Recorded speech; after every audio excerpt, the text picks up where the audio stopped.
Well, if you checked your calendar today, you realize that today is Juneteenth. June 19th, Juneteenth. As we were preparing for this conference, we found it, I think the word is fitting, that the closing day of this conference would be Juneteenth, because it provided us a wonderful opportunity to highlight on what is, for many of us who are in the African American community, a time of celebration. It also provided us an opportunity on this last day of the conference to really connect ourselves to this idea of liberation. When we talk about the work of reducing the amount of incarcerated persons in this country, we're really talking about the work of liberation. Do me a favor, just say it real loud: liberation. This is our call, and this is our mission. It is kind of interesting, though, to be here on Juneteenth, where there will be celebrations, and it's been so fun working with Tosca, who is from Texas, reminding us that nobody outside of Texas celebrates Juneteenth correctly. She asks just about every day, y'all not having a celebration for Juneteenth? Because if you are in Texas right now, you are probably getting ready to have your beets, strawberries, watermelon, yams, hibiscus tea, black-eyed peas, and cornbread. Old school parades, horses, souped-up cars, and for those of you who aren't, caught up on the vernacular, souped-up cars are when it is you put, fancy rims and different things on the cars, and you take them through the streets, and local bands playing, and the best thing that Texas has to offer, fatty briskets. Can I get a witness? That's what's happening right now in Texas. And it's happening as a way of celebrating this idea of liberation, which you just saw on that clip. But we got to be honest today, that it is kind of interesting to be in this juxtaposed position of having a day like today to celebrate liberation when you and I know the truth. And the truth is that we're all gathered here today because we have a crisis of liberation in this country.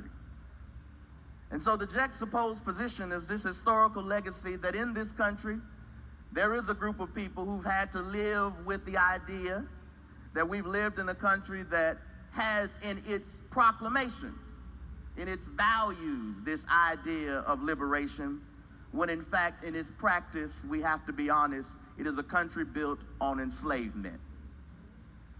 And not just enslavement, but built on the industry of enslavement, placing profit values on the enslavement of bodies, and finding new ways to express that in every generation. But today is Juneteenth, and we're supposed to be talking about emancipation. As someone who works for social justice, there's a curious thing about social justice people. We love to describe what oppression looks like. We're really good at describing what oppression looks like. But what we don't do so well is describe what freedom looks like. It's a lot harder to describe what emancipation and freedom looks like. I really believe that was the power of the movie, The Black Panther, because Wakanda represented what liberation and freedom might look like for a people. Because for so long, we have become accustomed to seeing ourselves in our chains. But what does freedom look like? Emancipation is described as freeing someone from the control of another.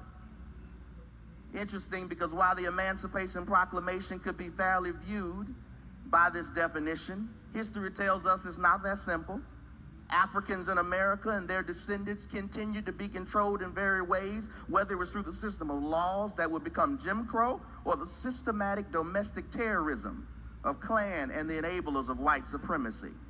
A particular heinous form of state-sanctioned control was the criminalization of blackness under the guise of public safety. Can I get somebody to know something about the crime bill? You want to understand why we have so much reaction to the crime bill? It's because of that. under the guise of this idea of public safety. It actually was a new way of infiltrating control into communities for which you see as dangerous. In Steven Spielberg's Lincoln movie, he dramatizes the machinations involved in the passing of the 13th Amendment and the political leadership of the 16th president, and seeing how it had to come about. Now, I want you to think about something, because it really helps to encapsulate why we're here, what we've been doing, what our purpose is.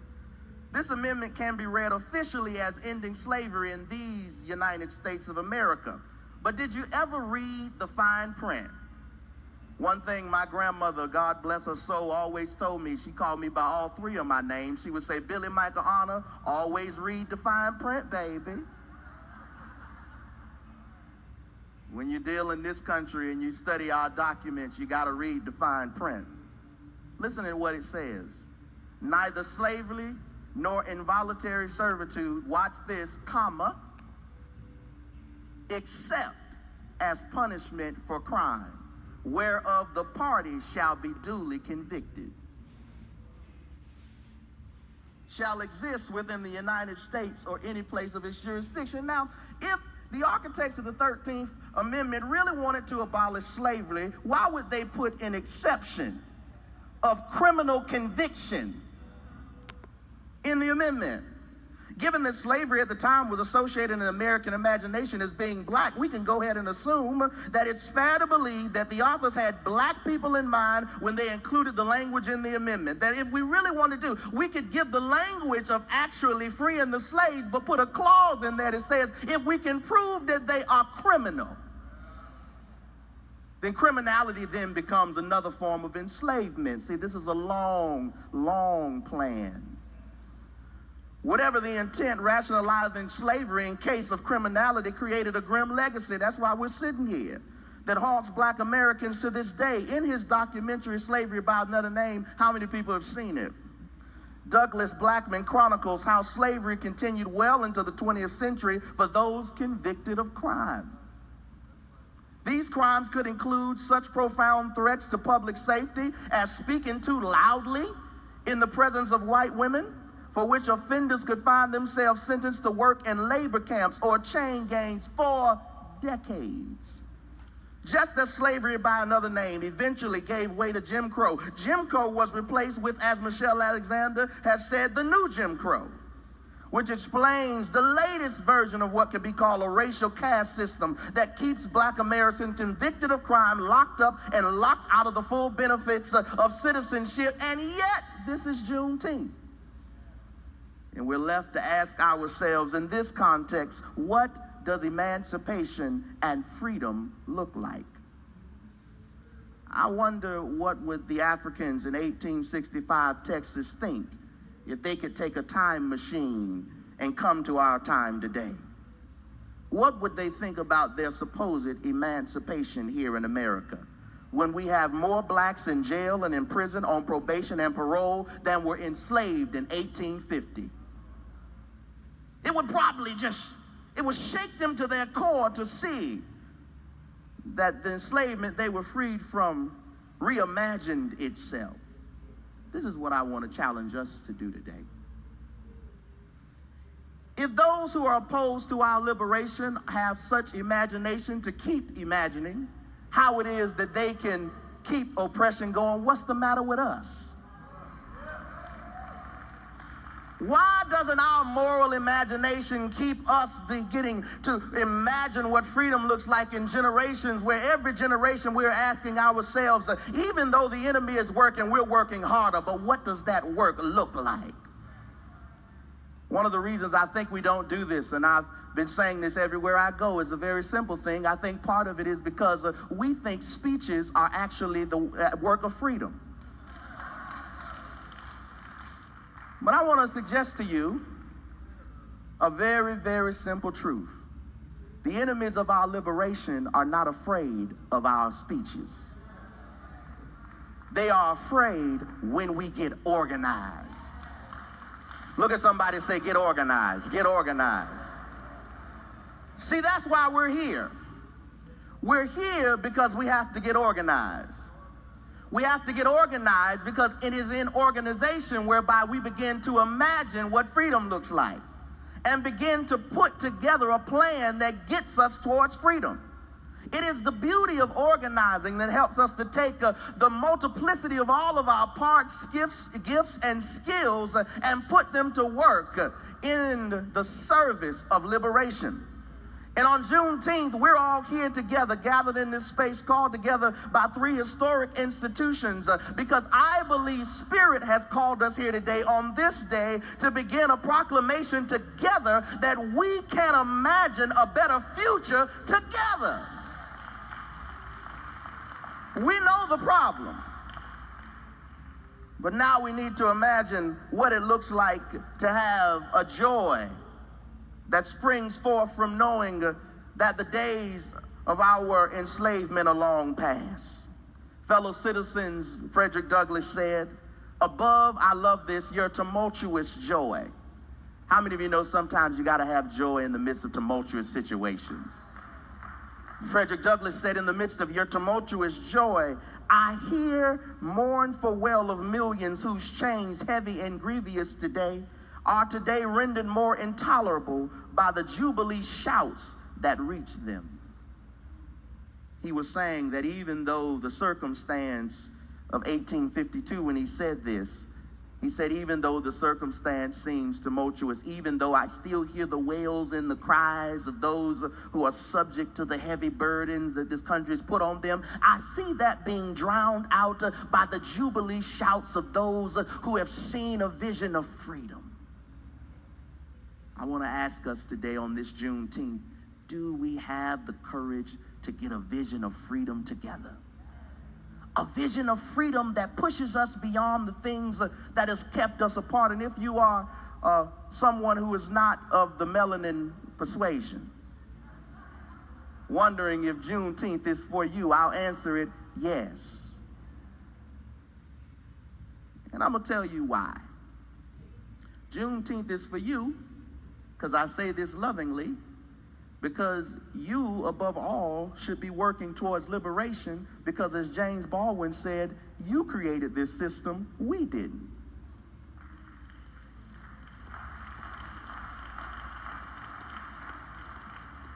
If I speak from a Christian standpoint, I've had the opportunity to serve in a denomination that is predominantly 98% white for over a decade. I was raised African Methodist Episcopal. And then I became Presbyterian. Any Presbyterians in the house? If you're trying to figure out how that happened, we can talk later. About 2 years ago, I gave up talking to white people about racial reconciliation for Lent. So while some people were giving up grapefruits and sugar and coffee, I said, I'm not coming to talk to any more white people about racial reconciliation. Don't call me, I'm not doing it. I wrote a piece about it. I put it up on the Huffington Post, and they were telling people, why are you not talking to people about racial reconciliation? I say, because white people need to talk to white people. I'm going to talk to black people. Why is that? Because we got to be honest about this. That this work that we have to do means that we have to reimagine some of the ways in which our engagement, which means that it's great that we're here today, but you have to leave here, some of you, and go talk to the people who you know who are invested in the perpetuation of this system.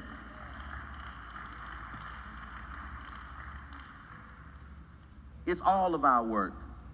Black, white, brown, Asian, Green Party, Democrat, Republican, no party, independent, tall, short, rich, gay, straight, some hair, no hair, hair you bought.